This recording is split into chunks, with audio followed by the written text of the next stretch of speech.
പ്രിയപ്പെട്ടവരെ,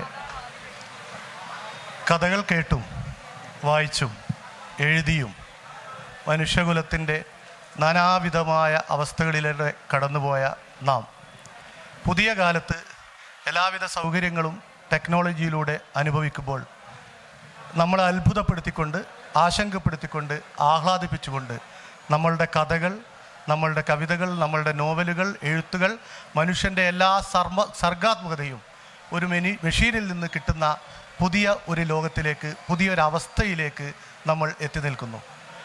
ആ പുതിയ അവസ്ഥയെ എഴുത്തുകാർ എന്നുള്ള നിലയിൽ മലയാളത്തിലെ പ്രശസ്തരായ ബഹുമാനപ്പെട്ട TD, അതുപോലെ മധുശങ്കർ മീനാക്ഷി ഏതൊക്കെ തരത്തിൽ നോക്കിക്കാണുന്നു എന്നുള്ളതിൻ്റെ ആഹ്ലാദവും ആശങ്കയുമാണ് നമ്മൾ പങ്കുവെക്കാൻ പോകുന്നത്.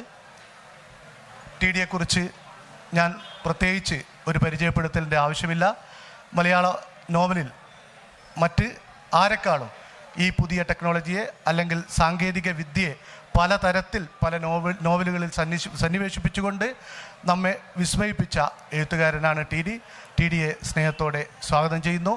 മധുശങ്കർ മീനാക്ഷി മലയാളത്തിലെ കവിയും പത്രപ്രവർത്തകനും എഴുത്തുകാരനും ചിന്തകനും കൂടിയാണ്. കവിതയ്ക്കുൾപ്പെടെ ചിത്രങ്ങൾ വരച്ചുകൊണ്ട് ഒരേ പ്രതലത്തിൽ കവിതയും ചിത്രങ്ങളും വരയ്ക്കുന്ന പ്രതിഭയാണ് ശ്രീ മധുശങ്കർ മീനാക്ഷി. തൻ്റെ തൊഴിലിടത്തിൽ താനൊരു പത്രപ്രവർത്തകനാണ്, എന്നാൽ വൈകാരികമായി ഞാനൊരു കവിയാണ് എന്ന് അദ്ദേഹം തന്നെ അദ്ദേഹത്തെ തുറന്നു വെച്ചിട്ടുണ്ട് അദ്ദേഹത്തിൻ്റെ മുഖപുസ്തകത്തിൽ. ഏതായാലും ഈ വലിയ കോലിളക്ക് അല്ലെങ്കിൽ വലിയ തരത്തിൽ ആശങ്കയുള്ള, അത്ഭുതമുള്ള ഒരു AI കാലഘട്ടത്തിൽ നമ്മളുടെ സാഹിത്യവും നമ്മളുടെ എഴുത്തും നമ്മളുടെ ചിന്തയും ഏതൊക്കെ തരത്തിൽ മെഷീനുകളിൽ നിന്ന് നമുക്ക് ലഭിക്കുന്നു എന്നുള്ളതിൻ്റെ ആശങ്കയാണ് പങ്കുവെക്കുന്നത്. ഒരു മിനിറ്റ് സാറേ, എന്തേ പറഞ്ഞിട്ടുണ്ടോ? ഇല്ല, ഓക്കെ. ഏതൊക്കെ ആശങ്കകളുണ്ട് എന്നുള്ളതിനെക്കുറിച്ചാണ് നമ്മൾ പറഞ്ഞിട്ടുള്ളത്. ഏതായാലും ആദ്യത്തെ ഒരു ചോദ്യം എന്നുള്ള നിലക്ക്, ഈ നിർമ്മിത ബുദ്ധി, നമ്മളുടെ ഈ ആർട്ടിഫിഷ്യൽ ഇൻ്റലിജൻസ് മനുഷ്യ സർഗാത്മകതയെ, മനുഷ്യൻ്റെ കഥകളെ, ചിന്തകളെ ഏതെങ്കിലും തരത്തിൽ വെല്ലുവിളിക്കുമെന്നുള്ള ഒരു തോന്നൽ ബഹുമാനപ്പെട്ട TDക്കുണ്ടോ? അങ്ങനെയാണെങ്കിൽ അതെങ്ങനെയായിരിക്കും പുതിയ ലോകം അതിനെ കാണുന്നത്, പുതിയ ലോകം അതിനെ സ്വീകരിക്കുന്നത്? നമസ്കാരം. ആദ്യമായിട്ട് കടത്തനാട് സാഹിത്യോത്സവത്തിൽ വീണ്ടും പങ്കെടുക്കാൻ ഒരു അവസരം ലഭിച്ചതിൽ ഇതിൻ്റെ സംഘാടകരോടും ഇവിടെ കൂടിയിരിക്കുന്ന ഓരോരുത്തരോടും നന്ദി പറയുകയാണ്. ഇനി ചോദിച്ച ചോദ്യത്തിൻ്റെ ഉത്തരത്തിലേക്ക് വരികയാണെങ്കിൽ, മനുഷ്യവംശത്തിൻ്റെ ചരിത്രമെടുത്താൽ ഈ നിമിഷം വരെ ഏതൊരു പ്രതിബന്ധത്തെയും സാധ്യതയാക്കി മാറ്റുന്ന ഒരു ജന്തു വിഭാഗമായിട്ടാണ് നമ്മളെ കണക്കാക്കുക. ഓരോ കാലത്തും പലതരത്തിലുള്ള വെല്ലുവിളികൾ നമ്മുടെ മുമ്പിൽ വരും. അപ്പോൾ ആ വെല്ലുവിളികളൊക്കെ വരുന്ന സമയത്ത് ഇതേപോലെ തന്നെ വലിയ ചർച്ചകൾ നടക്കും. ഇപ്പോൾ 90കളിലൊക്കെ നടന്ന പ്രധാനപ്പെട്ട ഒരു ചർച്ച പുസ്തകങ്ങളുടെ മരണം എന്നായിരുന്നു. ഇനി പുസ്തകങ്ങൾ ഉണ്ടാവില്ല, ദൃശ്യമാധ്യമങ്ങളുടെയും വിവരസാങ്കേതിക വിദ്യയുടെയും വരവോടുകൂടി പുസ്തകങ്ങൾ അപ്രത്യക്ഷമാവും, എഴുത്ത് അല്ലെങ്കിൽ വായന എന്ന് പറയുന്ന ഒന്നും ഇനി ഉണ്ടാകില്ല. ഇതൊക്കെ കേരളത്തിൽ തന്നെ നടന്ന ചർച്ചയാണ്. നമ്മളേറെ ബഹുമാനിക്കുന്ന പല എഴുത്തുകാരും വളരെ ഗൗരവമായിട്ട് അത്തരത്തിലുള്ള ആശങ്കകൾ പങ്കുവെച്ചവരായിട്ടുണ്ട്. ഞാനവരെ കുറ്റമായിട്ട് പറയുന്നില്ല. പക്ഷേ ആ 90കളിൽ ഉണ്ടായിരുന്ന ആശങ്കകളെ മറികടന്നുകൊണ്ട് 21ാം നൂറ്റാണ്ടിലേക്ക് എത്തുമ്പോൾ എഴുത്തും വായനയും ഒക്കെ കുറേയും കൂടെ ശക്തമായിട്ട് മുന്നോട്ട് പോകുന്നതാണ് നമ്മൾ കാണുന്നത്. ഇപ്പോൾ ദൃശ്യമാധ്യമങ്ങളുടെ കടന്നു വരവ് അല്ലെങ്കിൽ വിവരസാങ്കേതിക വിദ്യയുടെ കടന്നു വരവ് എഴുത്തിനെ ഇല്ലാതെയാക്കുകയല്ല ചെയ്തത്. മുൻകാലങ്ങളെക്കാൾ കൂടുതൽ എഴുത്തും വായനയും മുമ്പോട്ട് പോയിട്ടുണ്ടെന്ന്. ഇതുപോലെ തന്നെ ഇപ്പോൾ നമ്മുടെ മുമ്പിലുള്ള വലിയൊരു വെല്ലുവിളിയാണ് നിർമ്മിത ബുദ്ധിയുമായി ബന്ധപ്പെട്ടുണ്ടാകും. ഈ നിർമ്മിത ബുദ്ധി എന്ന് പറയുന്നത് നിർമ്മിക്കുന്നത് മനുഷ്യനാണ്. ഇതുവരെ മനുഷ്യവംശം ആർജിച്ച അറിവിൻ്റെ ആകത്തുകയാണ് ഈ നിർമ്മിത ബുദ്ധിയിലേക്ക് എത്തുന്നത്. അതിനെ വളരെ ലോജിക്കലായിട്ടുള്ള പല പോസിബിലിറ്റീസിലേക്കും പ്രോബബിലിറ്റീസിലേക്കും കൊണ്ടുപോയി പുതിയ വ്യാഖ്യാനങ്ങളിലേക്ക് എത്തിക്കൊണ്ടാണ് അത് പ്രവർത്തിക്കുന്നത്. പക്ഷേ മനുഷ്യൻ്റെ സർഗാത്മകത എന്ന് പറയുന്നത് ഇതിനപ്പുറത്ത് മറ്റൊരു തരത്തിലാണ്. ഇത്തരം വെല്ലുവിളികളെയെല്ലാം മറികടക്കാനും മറികടക്കുക എന്ന് പറഞ്ഞാൽ അതിനെ തന്നെ ഒരു സാധ്യതയാക്കി ഉപയോഗിച്ചുകൊണ്ടാണ്, അതിനെ തള്ളിക്കളഞ്ഞുകൊണ്ടല്ല. ഇപ്പം നമ്മൾ ഇപ്പം ദൃശ്യമാധ്യമങ്ങളുടെയോ അല്ലെങ്കിൽ വിവരസാങ്കേതിക വിദ്യയുടെയോ സാധ്യതകൾ നമ്മുടെ മുമ്പിലേക്ക് വന്ന സമയത്ത് അതിനെ തള്ളിക്കളഞ്ഞുകൊണ്ടല്ല എഴുത്ത് മുന്നോട്ട് പോയി. നിലവിലുള്ള സാങ്കേതികമായ എല്ലാ തരത്തിലുള്ള മുന്നേറ്റങ്ങളുടെയും സാധ്യതകളെ സ്വാംശീകരിച്ചുകൊണ്ട് മനുഷ്യൻ്റെ സർഗാത്മകതയ്ക്ക് മുന്നോട്ട് പോകാൻ കഴിയുമെന്ന് വിശ്വസിക്കുന്ന ഒരാളാണ്. അതിൻ്റെ സാധ്യതകൾ പലപ്പോഴും മുന്നോട്ട് വയ്ക്കുന്നത് ഇപ്പം നിലനിൽക്കുന്ന രൂപഭാവങ്ങളിലായിരിക്കണമെന്നില്ല. ഇപ്പം നേരത്തെ ഇവിടെ ഇതേ വേദിയിൽ നടന്ന ചർച്ചയിൽ രാംമോഹനൊക്കെ മുന്നോട്ട് വെച്ച ചില ആശയങ്ങൾ അതിൻ്റെയൊക്കെ മറ്റൊരു തരത്തിലെ നമ്മൾ പുസ്തകത്തിനെക്കുറിച്ച് പഴയ കാലത്ത് നമ്മുടെ മനസ്സിലുണ്ടായിരുന്ന ധാരണയിലുള്ള പുസ്തകമായിരിക്കില്ല ഈ കാലത്തുണ്ടാകുക. ഇപ്പോൾ എൻ്റെയൊക്കെ മുത്തശ്ശി പണ്ട് പറയുന്ന ഓർമ്മയുണ്ട്, താളിയോലയിൽ എഴുതിയ കൃതികൾ മാത്രമാണ് പൂജിക്കാൻ അർഹമായിട്ടുള്ളത്. അച്ചടിക്കടലാസിൽ അച്ചടിച്ചാൽ അത് പൂജിക്കാൻ യോഗ്യമല്ല. ആ താളിയോലകളൊക്കെ ഒബ്സലേറ്റായി പോയി അച്ചടിച്ച പുസ്തകം വന്നു, അതും ഒബ്സലേറ്റ് ആകുന്നു. അതിന് പകരം ഈ ബുക്കുകളും ഓഡിയോ ബുക്കുകളും ഒക്കെ ആയിട്ട് വരും. പക്ഷേ അതേ സമയത്ത് തന്നെ ഈ സാങ്കേതിക വിദ്യകളെല്ലാം ഉപയോഗിച്ച് മനുഷ്യൻ്റെ സർഗാത്മകത മുന്നോട്ട് പോകുന്നുണ്ട്. അപ്പം ഞാൻ വിശ്വസിക്കുന്നത് ഈ ആർട്ടിഫിഷ്യൽ ഇൻ്റലിജൻസ് ഇന്നിപ്പോൾ വെല്ലുവിളി എന്ന് വിശ്വസിക്കപ്പെടുന്ന ഈ കാര്യത്തിനെ നമ്മളെപ്പോലുള്ള മനുഷ്യർ അതിനെ ഏറ്റവും നല്ല സാധ്യതകളാക്കി ഉപയോഗിച്ച് കൂടുതൽ സർഗാത്മകമായ പ്രവർത്തനങ്ങളിലേക്ക് പോകുമെന്ന് തന്നെയാണ്. അപ്പം ഇതിൻ്റെ അപ്പുറത്ത് മനുഷ്യഭാവനയ്ക്ക് പ്രത്യേകിച്ചും കലയിൽ സാഹിത്യത്തിലൊക്കെ യുക്തിയുടെ അപ്പുറത്തേക്കുള്ള ചില എടുത്തുചാട്ടങ്ങളിൽ കൂടിയാണ് പോകാൻ. നിർമ്മിത ബുദ്ധി ലോജിക്കലായിട്ടുള്ള ഒരു പ്ലെയിനിലാണ് പലപ്പോഴും വർക്ക് ചെയ്യുക. അപ്പം അതിലേക്ക് ലഭ്യമായിട്ടുള്ള ആർജിതമായ അറിവിനെ വളരെ ലോജിക്കലായിട്ടുള്ള പല കോമ്പിനേഷൻസ് ഉപയോഗിച്ചിട്ടാണ് പുതിയ തലങ്ങളിലേക്ക് എത്തുന്നത്. പക്ഷേ ഇത്തരത്തിലുള്ള ലോജിക്കുകളുടെ അപ്പുറത്തേക്ക് പലപ്പോഴും വളരെ അസംബന്ധമായിട്ടുള്ള ചിന്തകളിലൂടെയായിരിക്കാം പുതിയ ക്രിയേറ്റിവിറ്റി വരുന്നത്. ഇപ്പം എന്നെ സംബന്ധിച്ചിടത്തോളം അങ്ങനെയാണ്. ഞാൻ വൈൽഡ് ഫാൻറ്റസികളുടെ ഒരാളാണ്. ഇപ്പം ഞാൻ റെയിൽവേയിൽ ജോലി ചെയ്തിരുന്ന ആളാണ്, റെയിൽവേയിൽ ഗാർഡായിട്ട് ജോലി ചെയ്തിരുന്ന ആളാണ്. ആ കാലത്ത് ഇപ്പം നിങ്ങൾക്ക് ഇപ്പോഴത്തെ ഒരു കാലമല്ല, ഞാൻ ജോലി ചെയ്തൊരു 90കളുടെയൊക്കെ തുടക്കത്തിലാണ്. ഇന്നത്തെ പോലെ മൊബൈൽ ഫോണോ അത്തരം സൗകര്യമൊന്നും ഇല്ലാത്ത കാലമാണ്. ഗുഡ്സ് വണ്ടിയുടെ ഏറ്റവും പുറകിലുള്ള ബ്രേക്ക് വാൻ എന്ന് പറയുന്നതിൽ യാതൊരു വെള്ളവും വെളിച്ചം ഒന്നുമില്ലാത്ത സ്ഥലം. 10-12 മണിക്കൂർ നേരം നമ്മളതിൽ ഭ്രാന്തമായി ചിന്തിക്കുക എന്നല്ലാതെ യാതൊരു വഴിയില്ല. അക്കാലത്ത് എൻ്റെ മനസ്സിൽ തോന്നിയ ഒരു ഭ്രാന്തമായ ചിന്ത എന്ന് പറയുന്നത്, ഒരു ദിവസം ഇപ്പോൾ രാത്രിയാവുമ്പോൾ സൂര്യൻ അസ്തമിക്കുന്നു, അടുത്ത ദിവസം കാലത്ത് നമ്മൾ ഉണർന്ന് എഴുന്നേൽക്കുമ്പോൾ അതേ പടിഞ്ഞാറ് ഭാഗത്തുനിന്ന് സൂര്യൻ ഉദിച്ചുയർന്നാൽ എങ്ങനെയുണ്ടാവും? ലോജിക്കലല്ല. ഞാൻ അതിന് കണ്ടുപിടിച്ച ലോജിക്ക് എന്താണെന്ന് വെച്ചാൽ, പ്രപഞ്ചത്തിൽ എവിടെയെങ്കിലും വലിയൊരു കോസ്മിക് എക്സ്പ്ലോഷൻ നടക്കും. അതിൻ്റെ ബലതന്ത്രങ്ങളുടെ ഭാഗമായിട്ട് ഭൂമി കറങ്ങുന്ന നേരെ റിവേഴ്സായിട്ട് തിരിയാൻ തുടങ്ങും. ഇപ്പം തിരിയുന്നതിന് നേരെ ഓപ്പോസിറ്റ് ഡയറക്ഷനിൽ തിരിയാൻ തുടങ്ങും. അപ്പോൾ ഈ പറഞ്ഞ കാര്യങ്ങൾ ഇപ്പം കാലം പുറകോട്ട് പോകുമ്പോൾ എന്തായിരിക്കും സംഭവം? കാലം പുറകോട്ട് സഞ്ചരിക്കുന്ന സമയത്ത് മനുഷ്യൻ്റെ പ്രായം, അല്ലെങ്കിൽ വിടർന്ന് നിൽക്കുന്ന ഒരു പൂ അല്പം കൂമ്പി മൊട്ടായിട്ട് മാറുന്നത്, അല്ലെങ്കിൽ ഇപ്പോൾ 60-65 വയസ്സിലേക്ക് എത്തുന്ന ഞാനിങ്ങനെ വയസ്സെനിക്ക് കുറഞ്ഞ് വീണ്ടും ചെറുപ്പകാലത്തേക്ക് പോകുന്നത്, ഇത്തരത്തിലുള്ള ഇതിനെ യുക്തിപരമായിട്ട് നമുക്ക് സ്ഥാപിക്കാൻ കഴിയും. ഇപ്പോൾ കലണ്ടറുകൾ കത്തിച്ച് കളയണമെന്ന് തോന്നിയാൽ കാര്യം എന്താണെന്ന് വെച്ചാൽ, ഇപ്പോൾ വൃശ്ചിക മാസത്തിൽ വല്ലാതെ മഴ പെയ്യുമ്പോൾ എനിക്ക് തോന്നുകയാണ്, ഇത് ഈ ഒരു കൊല്ലം എന്ന് പറഞ്ഞാൽ ഈ 365 ദിവസം 5 മണിക്കൂർ ഇത്ര മിനിറ്റ് സെക്കൻഡ് എന്ന് പറയുന്നത് വളരെ അബ്സർഡായിട്ടുള്ള കാര്യമാണ്. കാരണം ഇത് പറയുന്നതിന് ശാസ്ത്രീയമായ ഒരു ന്യായമില്ല. ഭാവനയുടെ ഒരു തരം അബ്സഡേറ്റിക്കൂടെയാണ് നമ്മൾ എത്തുന്നത്. കാരണം എന്താണെന്ന് വെച്ചാൽ, ഭൂമിയും സൂര്യനും തമ്മിലുള്ള ആകർഷണ ബലം നിശ്ചയിക്കുന്നത് നമ്മൾ ഫിസിക്സിലൊക്കെ എലമെൻ്ററി ഫിസിക്സിൽ പഠിക്കും Gm/d². G, capital G universal gravitational constant, capital M സൂര്യൻ്റെ മാസ്, സ്മോൾ m ഭൂമിയുടെ മാസ്, ഡിസ്റ്റൻസ്. ഈ D ഒരു കോൺസ്റ്റൻ്റ് അല്ല, കാരണം നമ്മുടെ ഓർബിറ്റിലാണ്. രണ്ടാമത് ഈ ക്യാപിറ്റൽ M എന്ന് പറയുന്ന സൂര്യൻ്റെ മാസ് എവർ ഡിക്രീസിങ് ആണ്. സൂര്യനിൽ മാസ് എനർജി ആയിട്ട് ഓരോ സെക്കൻഡിലും മാറിക്കൊണ്ടിരിക്കുകയാണ്. അപ്പോൾ ഇതുകൊണ്ട് എനിക്ക് തോന്നി ഓരോ കൊല്ലവും ഒരു കൊല്ലം ഒരു 365 ദിവസം, അടുത്ത കൊല്ലം 348 ദിവസം, അടുത്ത 371 ദിവസം, അങ്ങനെ ഇക്കൊല്ലം ഒരു 378 ദിവസത്തിൻ്റെ ആയതുകൊണ്ടായിരിക്കാം നമ്മൾ കഷ്ടി തുലാമാസത്തിൽ മഴയുടെ അടുത്തേക്കല്ലേ എത്തിയിട്ടല്ലേ. ഇതൊന്നും ശാസ്ത്രീയമായ ഒരു ന്യായമുള്ള കാര്യമല്ല. ഒരു എഴുത്തുകാരൻ്റെ വേണമെങ്കിൽ ഭ്രാന്തമെന്നോ അസംബന്ധമെന്നോ തോന്നുന്ന ചിന്ത, ഇത്തരം ചിന്തകളിൽ നിന്നാണ് ഞാൻ ആൽഫ എന്ന് പറയുന്ന നോവലിലേക്ക് എത്തുന്നത്.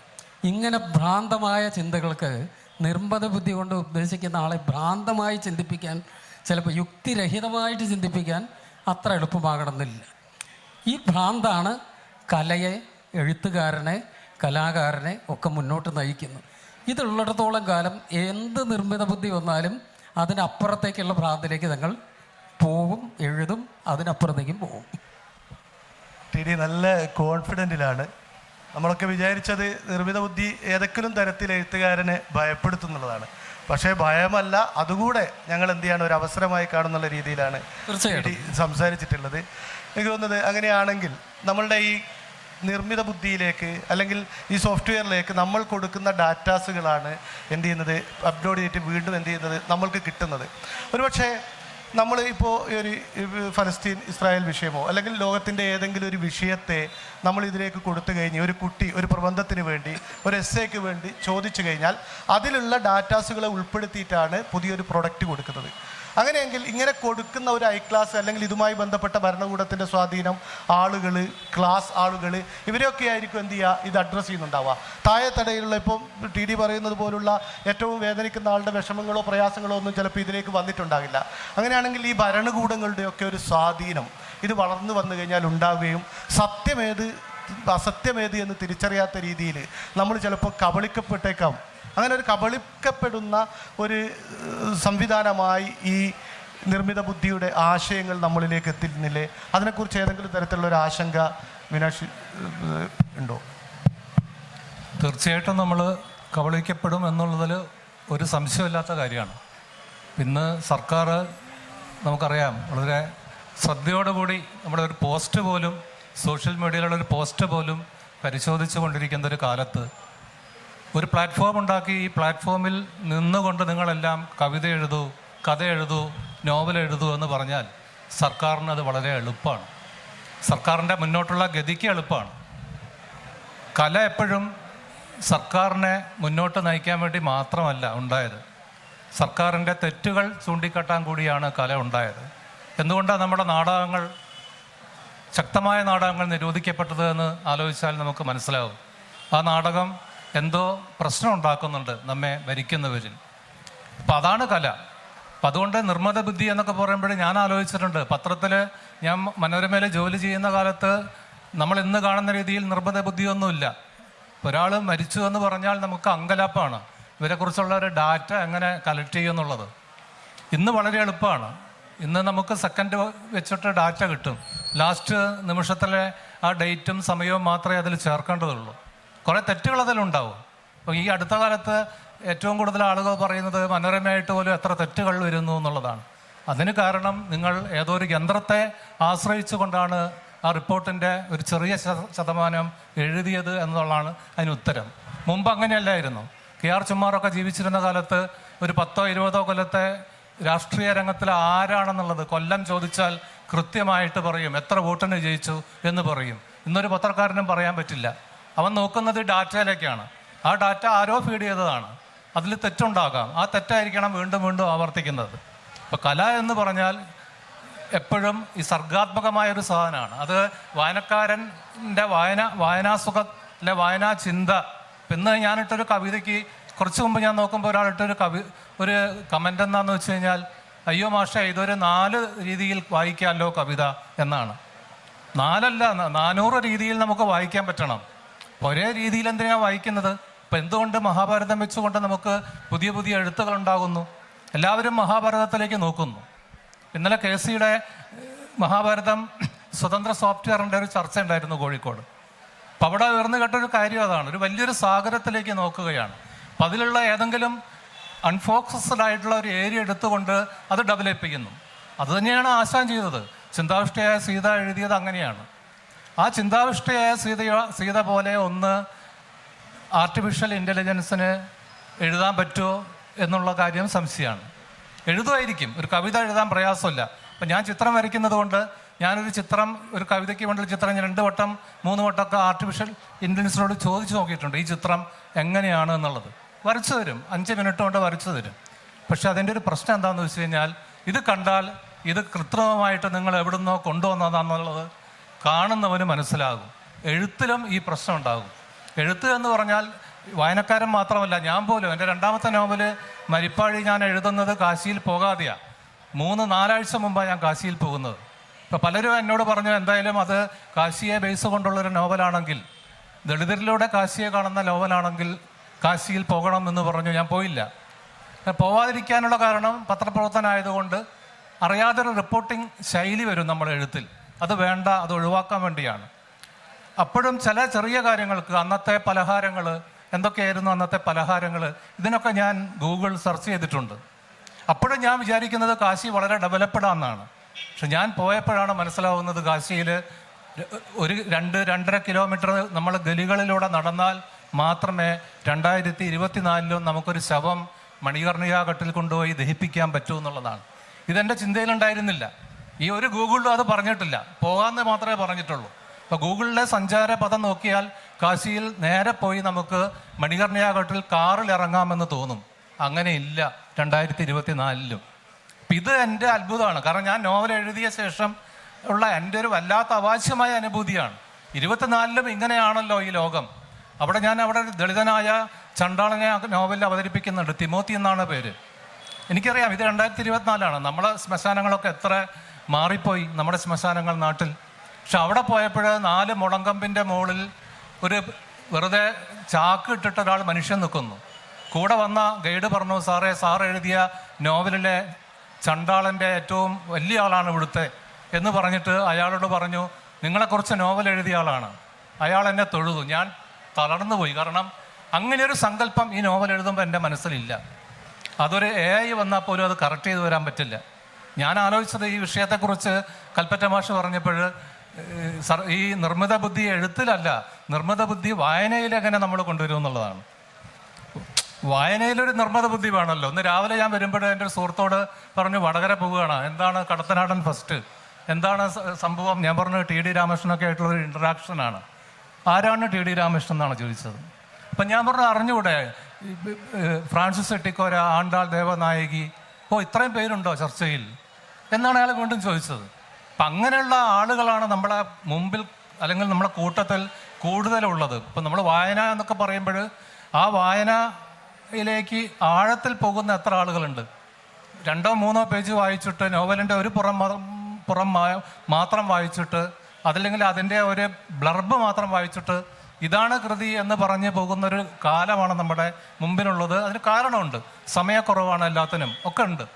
എങ്കിൽ പോലും ഒരു ശ്രദ്ധേയമായൊരു കൃതി നമ്മൾ ആ രീതിയിൽ ചർച്ച ചെയ്തിട്ടുണ്ടോ ഇപ്പോഴും? കഴിഞ്ഞ ദിവസം വന്നത് M. മുകുന്ദനാണ് പറഞ്ഞതെന്ന് തോന്നുന്നു, പത്രത്തിൽ കാണാം. നമ്മൾ പുനത്തിൽ കുഞ്ഞുന്തളയെ വേണ്ട പോലെ നമ്മൾ വായിച്ചില്ല എന്ന് പറഞ്ഞിട്ടുണ്ട്. അതായിരുന്നു ഹെഡിങ്. എന്തുകൊണ്ട് പുനത്തിൽ കുഞ്ഞുന്തളയെ വായിച്ചില്ല? 24-ലല്ല, എത്രയോ വർഷം മുമ്പാണ്. അന്ന് നമുക്ക് വായിക്കാൻ ഇന്നത്തെ തിരക്കില്ല.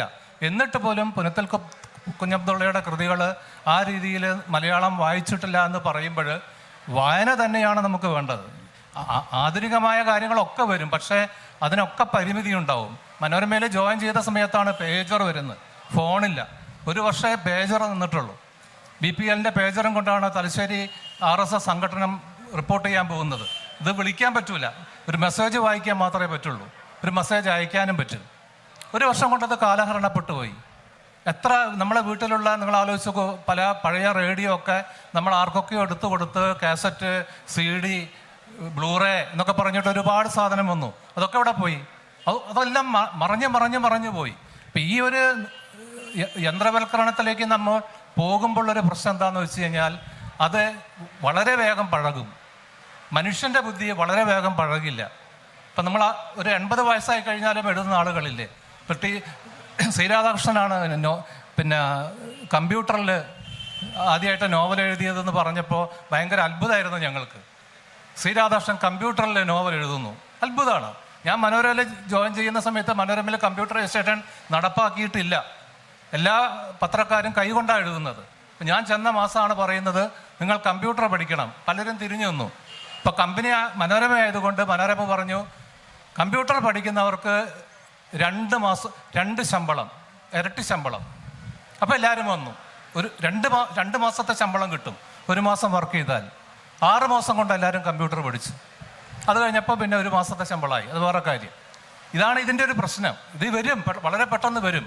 വളരെ വൈകിയാണ് വന്നത്. കോഴിക്കോട് പത്രത്തിൽ കേരള കൗമുദിയിലായിരുന്നു ആദ്യം ഫോട്ടോ കമ്പോസിങ്ങും ആധുനികമായ മറ്റ് സംവിധാനവും വന്നത്. മനോരമയിലോ മാതൃഭൂമിയിലോ അല്ല. ആ കേരള കൗമുദി ഇന്ന് എവിടെയാണ് ഉള്ളത്? ഒരു കേരള കൗമുദിയുടെ ഒരു പത്രം നിങ്ങളൊന്ന് ഇവിടെ കാണിച്ചു തരുമോ? ഇല്ല. അപ്പം എവിടെയാണ് നമ്മുടെ പ്രശ്നം? ഏറ്റവും ആധുനികമായ കാര്യം കൊണ്ടുവന്ന കേരള കൗമുദി നമ്മുടെ മുമ്പിൽ നിന്ന് അപ്രത്യക്ഷമായി പോയിരിക്കുന്നു. നമ്മളിപ്പോഴും മനോരമയും മാതൃഭൂമിയും വായിക്കുന്നു, അല്ലെങ്കിൽ മാധ്യമം വായിക്കുന്നു. അപ്പം ആധുനികത കൊണ്ടുവന്ന ഒരു പത്രസ്ഥാപനം വാനിഷായി പോവുകയും അല്ലാതെ നിങ്ങൾക്ക് വേണ്ട, നിങ്ങളെ പ്രകമ്പനം കൊള്ളിക്കുന്ന, നിങ്ങളെ ഇക്കിളി ഒട്ടും ആഴത്തിൽ സ്പർശിക്കാത്ത ചില പുസ്തകങ്ങൾക്കൊക്കെ വലിയ രീതിയിലുള്ള അംഗീകാരം കിട്ടിയത് കണ്ടു. അപ്പോൾ ഈ ടൂൾസ് ഉപയോഗിച്ചുകൊണ്ട് അർഹിക്കാത്ത ചില സെൻസേഷൻസ് പുസ്തകങ്ങൾ കൊടുക്കുന്നത് ശരിക്കും പ്രസാദകരല്ലേ? ഇല്ല, പുസ്തകം പ്രസാധകരെ സംബന്ധിച്ചിടത്തോളം വിൽക്കാനുള്ളൊരു പ്രൊഡക്റ്റാണ്. മറ്റ് എന്തിനെ പോലെ കച്ചവട ഇതുമായിട്ട് ബന്ധപ്പെട്ട് വരുമ്പോൾ സ്വാഭാവികമായിട്ട് അവർ വിൽപ്പനയ്ക്ക് വേണ്ട എല്ലാ തന്ത്രങ്ങളും അതിൽ ഉപയോഗിക്കും. മറ്റേതൊരു പ്രൊഡക്റ്റും പോലെ വിൽക്കപ്പെടുന്ന ഒരു സാധനമായിട്ട് ഇത് മാറില്ല. അപ്പം അതുണ്ടാക്കുന്ന പ്രശ്നങ്ങളാണ് ഇപ്പം ചോദിച്ചത്. അതിപ്പോൾ എയുടെ സാധ്യത സെയിൽസിൽ വളരെ വ്യാപകമായിട്ട് ഉപയോഗിക്കപ്പെടുന്ന കാലമാണ്. പുസ്തകത്തിൽ മാത്രമല്ല സംഭവിക്കുക, എല്ലാ കാര്യത്തിനും സംഭവിക്കും. പുസ്തകത്തിനും അതിൽ നിന്ന് ഒഴിഞ്ഞു നിൽക്കാൻ സാധിക്കില്ല. മറ്റ് ഏതൊരു കലാപ്രവർത്തനവും ഇന്നത്തെ ഒരു കാലത്ത് അത് സ്വാഭാവികമായ ഒരു കച്ചവടത്തിൻ്റെയും കൂടി ഒരു അംശം അതിൽ പേറുന്നുണ്ട്. അതൊന്ന് മാറി നിൽക്കുക എന്ന് പറയുന്നുണ്ടാകുന്നു. ചില സമയത്ത് നേരത്തെ ഈ ചോദ്യത്തിൽ സൂചിപ്പിച്ച പോലെ യഥാർത്ഥത്തിൽ അതിൻ്റെ ഒരു വാല്യൂ എന്ന് പറയുന്നതൊക്കെ വളരെ ആപേക്ഷികമാണ്. എന്താണെന്ന് വെച്ചാൽ നമ്മൾക്ക് അല്ലെങ്കിൽ നിങ്ങൾക്ക് ഒരാൾക്ക് നല്ലതെന്ന് തോന്നുന്നത് ആയിരിക്കില്ല മറ്റൊരാൾക്ക്. ഇപ്പോൾ കൂടുതൽ ആളുകൾ അത് വാങ്ങുന്നതും വായിക്കുന്നതും ഈ ഒരു കാരണം കൊണ്ട് മാത്രമാവുന്നില്ല. ചിലപ്പോൾ അവരുടെ ഒരു സംവേദന രീതിയോട് ചേർന്ന് നിൽക്കുന്ന പുസ്തകങ്ങളായതുകൊണ്ടാകാം. വെറുതെ മാർക്കറ്റിംഗ് കൊണ്ട് മാത്രം രക്ഷപ്പെട്ടു പോകാവുന്ന ഒരു കാര്യമാണ് പുസ്തകം എന്ന് ഞാൻ വിശ്വസിക്കുന്നില്ല. ഇത് ഈ വാങ്ങുന്ന അല്ലെങ്കിൽ വായിക്കുന്ന ഏറ്റവും പുതിയ കാലത്തെ തലമുറയുടെ സെൻസിബിലിറ്റിയായിട്ട് ബന്ധപ്പെട്ടതാണ്. അപ്പം ഇതിനു മുമ്പേ വരുന്ന ഒരു തലമുറയിലുള്ള ആളുകളുടെ സെൻസിബിലിറ്റിയായിട്ടും വ്യത്യാസം വരും. ഇത് നിരന്തരമായി മാറിക്കൊണ്ടിരിക്കുന്ന ഒരു കാര്യമാണ്. ഓരോ കാലത്തിലും സംവേദനശീലത്തിൽ, വായനാശീലത്തിൽ ഒക്കെ മനുഷ്യനെ സംബന്ധിക്കുന്ന സകല കാര്യങ്ങളിലും മാറ്റം വരുന്നുണ്ട്. അതനുസരിച്ച് വരുന്ന മാറ്റങ്ങളാണ്. അപ്പോൾ എല്ലാ കാലത്തും ഇങ്ങനെ പുതിയ മാറ്റങ്ങൾ വരുമ്പോൾ അയ്യോ ഇതൊക്കെ വളരെ മോശമായി പോകുന്നു എന്നുള്ള ആകുലത ഇതിന് മുമ്പുള്ള ആളുകൾ പങ്കുവച്ചിട്ടുണ്ട്. മഹാകാവ്യത്തിൽ നിന്ന് ഖണ്ഡകാവ്യം വരുമ്പോൾ സഹിക്കാൻ വയ്യാതെയായവരും അതിൽ നിന്ന് തിരിച്ച് മാറുമ്പോഴൊക്കെ ഇതൊക്കെ ഒരേ ഘട്ടത്തിൽ നമ്മളൊക്കെ പല രീതിയിൽ അനുഭവിച്ചിട്ടുണ്ട്. ഇപ്പം ഇട്ടിക്കോരയൊക്കെ വന്ന് 2009 വന്ന സമയത്ത് ഇത് മലയാള സാഹിത്യത്തിന് വലിയൊരു അപകടമാണെന്ന് ഞാനൊക്കെ ഏറെ ബഹുമാനിച്ച് ആരാധിക്കുന്ന എഴുത്തുകാർ വേദിയിൽ നിന്ന് സംസാരിച്ചിട്ടുണ്ട്. നമുക്കത് കേട്ടിട്ട് പ്രത്യേകിച്ച് വിഷമൊന്നും തോന്നിയിട്ടില്ല. നോവൽ അതിൻ്റെ വഴിക്ക് പോവും, അവരുടെ ആങ്സൈറ്റി അവർ പങ്കുവെക്കുന്നത് നാച്ചുറലാണ്. ഇവർ നോർമലായി പോകുന്ന ഒരു വഴിയിൽ നിന്ന് വ്യത്യസ്തമായ കാര്യങ്ങൾ വരുമ്പോൾ അതുവരെ നിലനിൽക്കുന്ന ബോധ്യങ്ങളുമായി ഉറച്ചു പോയ ആളുകൾ ഇതിനെപ്പറ്റി വലിയ ആശങ്കകൾ പങ്കുവെക്കും. ഈ ആശങ്ക പങ്കുവെച്ച് നിൽക്കുന്നവരവിടെ നിൽക്കും, ലോകം മുമ്പോട്ട് പോവും. അതാണ് സംഭവം. ഒരാൾക്ക് കൂടെ സമയം ഉണ്ടായിരുന്നു. ആരെങ്കിലും ഉണ്ടായിരുന്നു?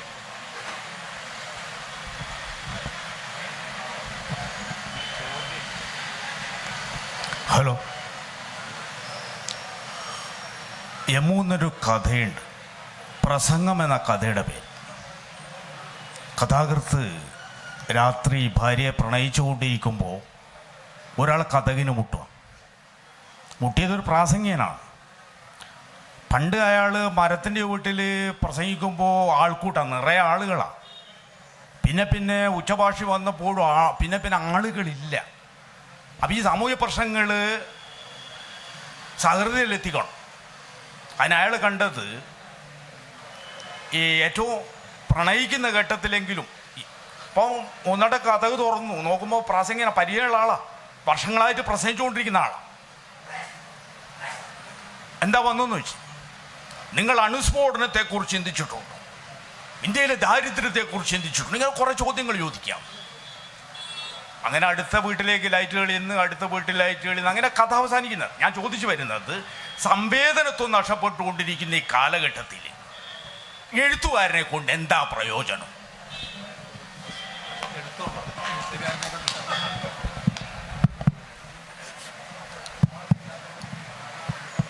പ്രമോദല്ലേ ചോദിച്ച്? ചോദ്യം കേട്ടപ്പോൾ എനിക്ക് മനസ്സിലായി പ്രമോദ് തന്നെയാണ് ചോദിച്ചതെന്നുള്ളത്. എഴുത്തുകാരനെ കൊണ്ട് മാത്രമല്ല, ലോകത്തിൽ ഒരാളെ കൊണ്ട് ഒരു പ്രയോജനവും സത്യത്തിലില്ല. ഇത് നമ്മൾ സങ്കല്പിച്ചുണ്ടാക്കുന്നൊരു സാധനമാണ്. കഴിഞ്ഞ 2 ആഴ്ച മുമ്പ് ഞാനൊരു കവിത എഴുതിയപ്പോൾ എൻ്റെ അടുത്ത സുഹൃത്താണ്. അപ്പോൾ അന്ന് ആ കവിത ഏറ്റവും കൂടുതൽ പേര് വായിച്ച് കമൻ്റ് ഇട്ട കവിതയാണ്.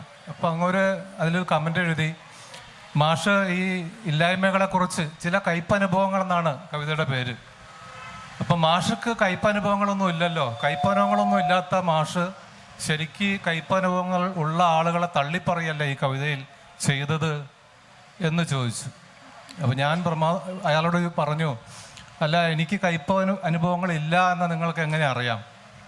എല്ലാവർക്കും ഉണ്ട്, എല്ലാം ഞാൻ പറഞ്ഞില്ലേ, എല്ലാ അനുഭവങ്ങളും ഉണ്ട്, എല്ലാ തള്ളിപ്പറച്ചിലുകളും ഒക്കെ ഉണ്ട്. അതാണ് മനുഷ്യൻ എന്നുള്ളത്. ഇപ്പം നമ്മൾ വിചാരിക്കും ഒരാളെ കൊണ്ട് എന്താ ഉപകാരം എന്ന് പറയുമ്പോൾ ആരാ പറയുന്നത്? അവിടെ 2 ആളുണ്ടാവണം. ശരിക്ക് നമ്മൾ ഒരാൾ മാത്രമാണ്. അങ്ങനെ ചിന്തിക്കുക, ഒരാളാണ്, നമ്മൾ ഒരാളാണ്. അപ്പം നമ്മൾ എപ്പോഴും അയൽക്കാരനെ കൊണ്ട് എനിക്ക് ഉപകാരം ഉണ്ടാവുന്നു എന്നുള്ള രീതിയിൽ അയൽപ്പക്കത്തേക്ക് നോക്കുന്നത്. അങ്ങനെയല്ല, അത് നിങ്ങളുടെ വീടാണ്, നിങ്ങളാണ്. നമ്മിലേക്ക് നോക്കാത്തത് കൊണ്ടാണ് ഈ പ്രശ്നം വരുന്നത്. അപ്പോൾ വായനയും അങ്ങനെ തന്നെയാണ്. വായനയിലും എഴുത്തുകാരൻ വായിക്കുന്നുണ്ടെങ്കിൽ പോലും ആ വായനയിലൂടെ നമ്മിലേക്ക് നോക്കണ്ടേ. നമ്മൾ വൈലോപ്പിള്ളിയുടെ മാമ്പഴം വായിച്ചിട്ട് കരഞ്ഞൊരു കുട്ടിക്കാലം ഉണ്ടായിരുന്നു നമുക്ക്. ഇന്നത്തെ കുട്ടികൾ മാമ്പഴം ആ കവിത വായിച്ചിട്ട് കരയോ? കാരണം ദിവസം മാമ്പഴം വീട്ടിൽ വാങ്ങിക്കൊണ്ടിരുന്നുണ്ട്, ഒരു പ്രശ്നമില്ല. അന്ന് മാമ്പഴം ഇല്ലാത്ത കാലമാണ്. അപ്പം ആ ഒരു കാലം മാറുന്നതനുസരിച്ചിട്ടുള്ളൊരു വ്യത്യാസം മനുഷ്യനുണ്ട്. അപ്പം ഞാൻ പറയുന്നത്, ഒരു എഴുത്തുകാരൻ എല്ലാത്തിനും ഉത്തരം പറയാൻ ബാധ്യസ്ഥനൊന്നുമല്ല. എല്ലാത്തിനും എഴുത്തുകാരൻ ഉത്തരം പറയുക, എല്ലാത്തിനും എന്താ പ്രതികരിക്കാത്തതെന്ന് ചോദിക്കാറുണ്ട്. നിങ്ങളെന്താ അതിന് പ്രതികരിക്കാത്തത്? പ്രതികരിക്കുക എന്ന് പറയുമ്പോൾ 2 രീതിയാണ്. നിങ്ങൾക്ക് വേണമെങ്കിൽ പ്രതികരിക്കാം. പക്ഷേ ഒരു എഴുത്തുകാരൻ്റെ സർഗാത്മകത എന്ന് പറഞ്ഞാൽ സത്യത്തിൽ അവൻ്റെ സുഖമാണ്. അവൻ എഴുതുന്നത് അവൻ്റെ സുഖത്തിന് വേണ്ടിയാണ്. അത് പ്രസാധകൻ അടിച്ച് വിൽക്കുന്നു എന്ന് മാത്രമേ ഉള്ളൂ. അവൻ്റെ സുഖത്തിന് വേണ്ടിയിട്ടോ അല്ലെങ്കിൽ അവൻ്റെ ഉന്മാദത്തിന് വേണ്ടിയിട്ടോ അവൻ്റെ അടയാളപ്പെടുത്തലിന് വേണ്ടിയിട്ട് മാത്രം എഴുതി വെക്കുന്ന സാധനമാണ്. ഇന്ന് നമ്മളതൊക്കെ പബ്ലിഷ് ചെയ്യുന്നു, ഒരുപാട് കൃതികളുണ്ടാകുന്നു. നമ്മൾ എന്നിട്ട് പറയുന്നു ഇതിന് വേറൊരു അർത്ഥമാണെന്ന് പറയുന്നു. അങ്ങനെയൊന്നുമല്ല, അങ്ങനെയൊന്നും ചിന്തിക്കണ്ട. ബാലേന്ദ്രൻ ചുള്ളിക്കാട് 18 കവിതകളുമായിട്ട് ആർട്സ് കോളേജിൽ വന്ന കാലം എനിക്ക് ഓർമ്മയുണ്ട്. ആ പുസ്തകം എപ്പോഴും എൻ്റെ കയ്യിലുണ്ട്. അതൊരു ബുക്കല്ല, ഒരു A4 ഷീറ്റിനെക്കാട്ടും വലിപ്പമുള്ളൊരു ഷീറ്റിൽ അടിച്ചിട്ട് മുകളിൽ 18 കവിതകളിൽ നിന്ന് കൈകൊണ്ട് എഴുതിയൊരു സാധനമാണ് അതിൻ്റെ ആദ്യത്തെ കോപ്പി. ആ കോപ്പി വാങ്ങിയവരാണ് ഞങ്ങളൊക്കെ. അന്ന് ഇത് പുസ്തകം എന്നുള്ള നിലയ്ക്കല്ല നമ്മൾ വാങ്ങുന്നത്. TVSൻ്റെ ബാലകൃഷ്ണമാരാർ ഒരു ചെറിയ കാറിലായിരുന്നു അന്ന് ടെക്സ്റ്റ് ബുക്കുകൾ കൊണ്ടുവന്നത്. കോളേജിൻ്റെ പഠിക്കൽ നിർത്തുമായിരുന്നു. അതായിരുന്നു അന്ന് കുട്ടികളുടെ വായനാ ലോകം. ഇന്നതല്ലല്ലോ. ഏറ്റവും വലിയ ലൈബ്രറി നമുക്കറിയാം ഫറൂഖ് കോളേജിൽ വന്നിരിക്കുന്നു. കോടികളെ കൊണ്ടുള്ളൊരു ലൈബ്രറി ഉണ്ടായിരിക്കുന്നു. അപ്പം ഈ ലൈബ്രറിയിൽ പുസ്തകങ്ങളുണ്ട്. ഇത് ഞാൻ നേരത്തെ പറഞ്ഞ കാര്യം അതാണ്. നിങ്ങൾ വായിക്കുന്നുണ്ടോ എന്നുള്ള കാര്യമാണ്. എത്ര ആഴത്തിൽ വായിക്കുന്നു, നിങ്ങളെ കാണുന്നുണ്ടോ? വായനയിൽ നമ്മളെ കണ്ടാൽ മാത്രമേ നമുക്ക് ആ എഴുത്തുകാരനോട് ചേർന്ന് നിൽക്കാൻ പറ്റുള്ളൂ. അല്ലാത്തതൊന്നും എഴുത്തല്ല. അപ്പം നിങ്ങൾക്ക്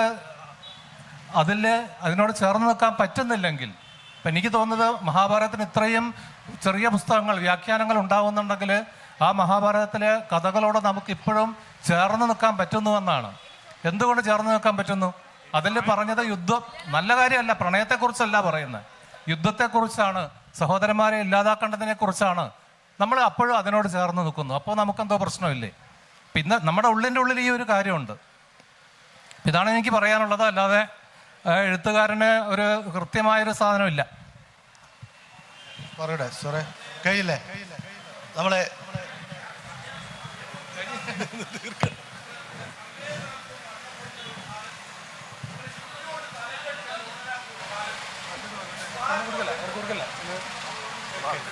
നമ്മുടെ സമയം ഏകദേശം അവസാനിച്ചിരിക്കുകയാണ്. ഏതായാലും വളരെ നല്ലൊരു സെഷനായിരുന്നു. നമ്മുടെ സാങ്കേതികവിദ്യ എത്ര വളർന്നാലും ഏതൊക്കെ ടെക്നോളജി വികസിച്ചാലും നമ്മളുടെ ഈ കൂടിയിരിപ്പുകളുടെ ഈ വായനയുടെ സർഗാത്മകതയുടെ വസന്തം ഒരിക്കലും അവസാനിക്കില്ല എന്നുള്ളതിൻ്റെ തീർച്ചപ്പെടുത്തലുകളാണ്, ബോധ്യമാണ് ഈ സെഷൻ നൽകുന്നത്. പങ്കെടുത്ത എല്ലാവർക്കും നന്ദി.